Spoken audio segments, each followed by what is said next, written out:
président élu Michel Martelly multiplie déjà les consultations en vue de la formation de son gouvernement. C'est ce qu'a révélé son conseiller politique Daniel Supplice. Intervenant à la rubrique Le Point de Radio et Télé Métropole, le professeur Supplice a indiqué que les négociations avec les différents acteurs politiques débuteront après la publication des résultats définitifs des élections. Par ailleurs, M. Supplice a fait remarquer que l'équipe qui devra assurer la transition est en passe d'être constituée par le président élu. Et non seulement on prépare la transition, on prépare ce qui devra se faire les 100 premiers jours du gouvernement, et déjà on prépare aussi quel profil va avoir ce gouvernement.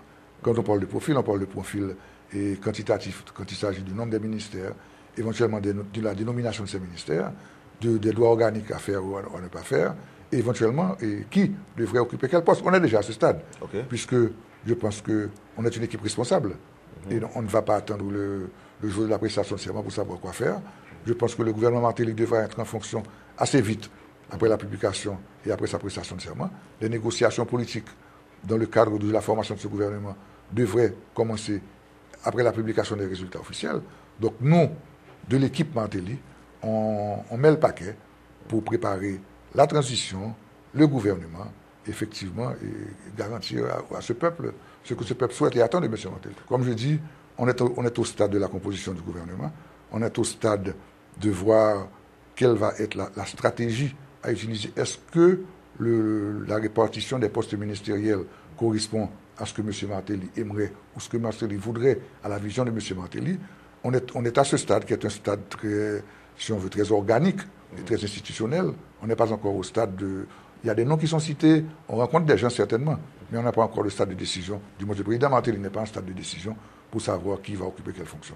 Et comme on aime le dire, actuellement, à part lui et le Parlement, c'est seulement eux que la nation a donné.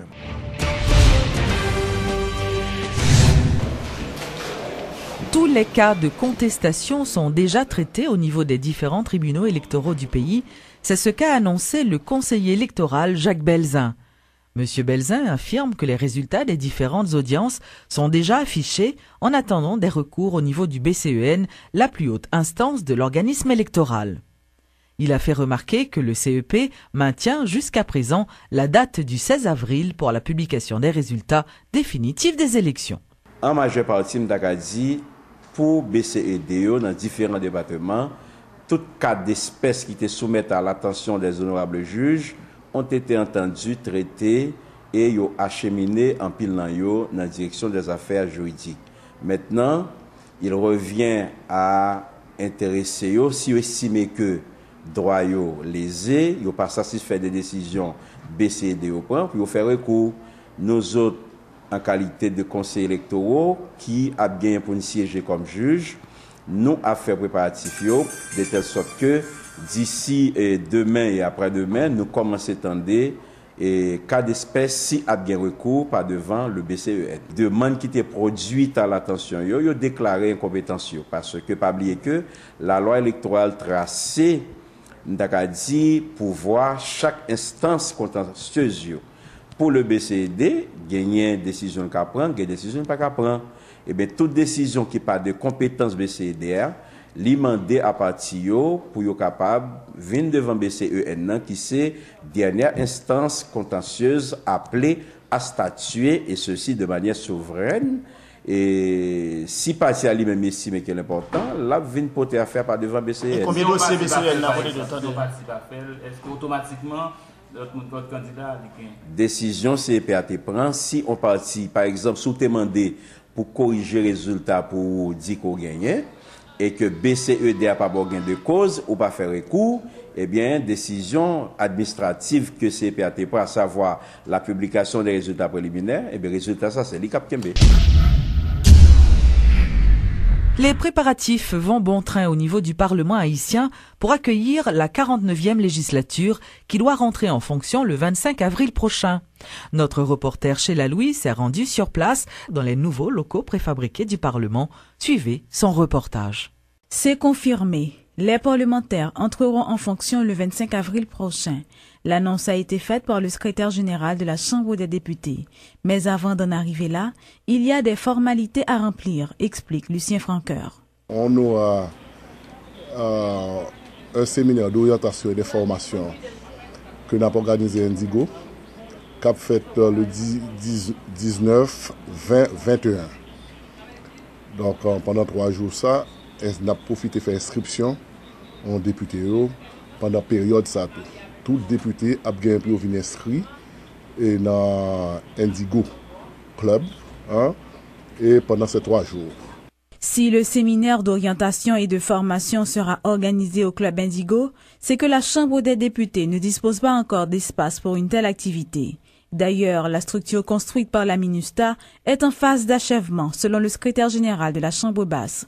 Entre-temps, les préparatifs vont bon train afin de bien recevoir la 49e législature, souligne Lucien Franqueur. Pendant nous même travaillons à l'extérieur, nous travaillons à l'intérieur, à savoir mettre un podium, nous mettons déjà, et maintenant c'est l'ameublement. L'ameublement a fini, les mobiliers vont bientôt arriver. Et d'ici le 20, tout mobilier est supposé en dedans. Et pour même à la rigueur faire des répétitions, des simulations, si nous avons un temps, de sorte que le premier jour, elle a bien passé. Cette structure composée de 5 bâtiments est très exiguë, déplore par ailleurs Lucien Franqueur. Jusqu'ici, le lieu où doit se tenir l'Assemblée nationale pour la prestation de serment du nouveau président de la République reste à déterminer, a fait remarquer le secrétaire général de la Chambre des députés. Rappelons que c'est une structure provisoire d'une durée de 6 mois. Une cérémonie de remise des clés sera organisée d'ici le 20 avril, symbolisant la fin des travaux et la dernière ligne droite de l'entrée en fonction de la 49e législature. Le regroupement patriotique pour le renouveau national Réparène a présenté ce mardi un nouveau document baptisé « La rupture vers la refondation de l'État-nation ». Selon Judy Serrois, président du parti Réparène, cet ouvrage propose des éléments de solution à un ensemble de problèmes auxquels le pays fait face et permettra de changer le système de gouvernance en place. Dans le document, nous développons une stratégie nationale de développement pour la refondation de l'État-nation qui présentait en 5 éléments. Premier élément, c'est la création de l'État stratège qui a bien pour mission pour créer les piliers du nouveau système et le pouvoir politique en réalité avec les pouvoirs social, culturel et économique de la population. Deuxième élément dans la stratégie, c'est la stratégie d'aménagement du territoire. Définit une stratégie d'aménagement du territoire qui gagne des zones de développement intégrées comme outils qui permettent une décentralisation efficace et effective à la fois. Troisième élément en dedans stratégie c'est la stratégie économique. Stratégie économique, l'enrichissement sur la création d'emplois et la création d'opportunités. Et quatrième élément, c'est la stratégie de financement de ce développement. Stratégie va permettre nous identifier l'ensemble des ressources que le pays a possédées, ou bien suffisamment de ressources qui pour permettre au pays prendre en compte capacité réelle, les capacités propres et ressources que disposer pour capable réfléchir sur quelle forme de développement que il veut faire pour la population. L'Association médicale haïtienne AMH annonce l'organisation prochaine de son 59e congrès autour du thème cancer et anémie falciforme, quelle approche pour Haïti? Ce congrès se tiendra à Port-au-Prince du 19 au 21 avril prochain. Selon le président de l'AMH, l'association aura 2 partenaires, à savoir la Fondation Anémie Falciforme du Québec et le groupe de support contre le cancer. Mais cette année, nous avons associé à notre congrès 2 organisations de la société civile, le groupe de support contre le cancer et une association nouvellement créée qui est l'association d'Anémie Falciforme d'Haïti. Ces 2 associations nous accompagnent dans le cadre de l'organisation du congrès parce qu'elles-mêmes, ce sont des gens, cette organisation formée de gens qui eux-mêmes souffrent de l'une de ces pathologies ou bien ont des parents proches qui souffrent de ces pathologies. Donc, qui vivent de près la réalité de ces 2 pathologies. Donc, qui sont les personnes les plus capables d'accompagner le public, de faire comprendre aux autres comment ils vivent eux-mêmes ce problème, soit directement, soit indirectement. Et dans le cas de ce congrès, ils vont pouvoir recevoir des gens du public qui vont venir et qui vont recevoir des informations directement d'eux. Et c'est l'occasion pour nous de lancer cet appel, cette invitation au public pour venir au congrès, venir rencontrer ces deux groupes, ces deux associations qui pourront leur dire, donner des informations, leur donner des pamphlets d'informations et partager à eux leur expérience personnelle en tant que patient ou en tant que parent de patients. Lancement ce mardi par la maison Henri Deschamps du premier Tower Tree Data Center et de son projet RETEL d'éducation à distance.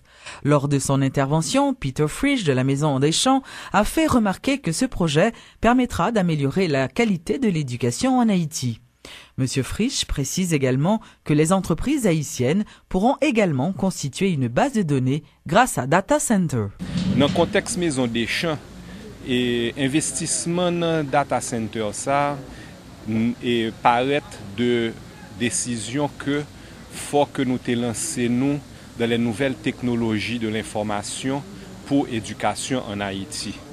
Et après tremblement de terre l'année passée avec toute l'école qui était écrasée, maison Deschamps est rentrée dans analyse pour faire une étude sur qui genre situation éducation qui ça nous qui pour porter comme amélioration et nous avons fini par rendre nous compte que définitivement faut nous faire éducation l'autre gens dans le pays d'Haïti.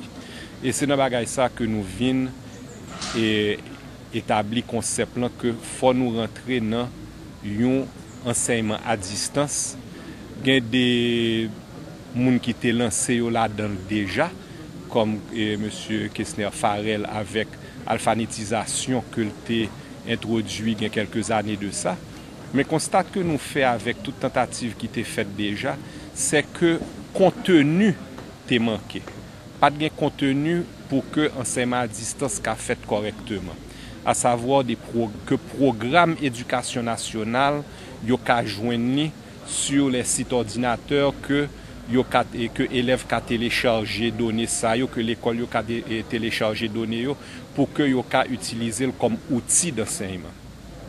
Donc nous venons lancer comme nous et justement processus de numérisation, ça qu'on appelle tout digitalisation, ça veut dire sous forme électronique de livre l'école yo que livre l'école ça yo n'a travaillé pour nous rendre yo également interactif. Donc ça veut dire que ti moun yo ka rentrer dans des manipulations d'exercices à l'intérieur de matériel là, ça qui va permettre que professeurs yo pral gain plus d'outils, plus facilité pour enseigner bay ti moun yo pour que nous ka gagner une amélioration de qualité éducation en Haïti.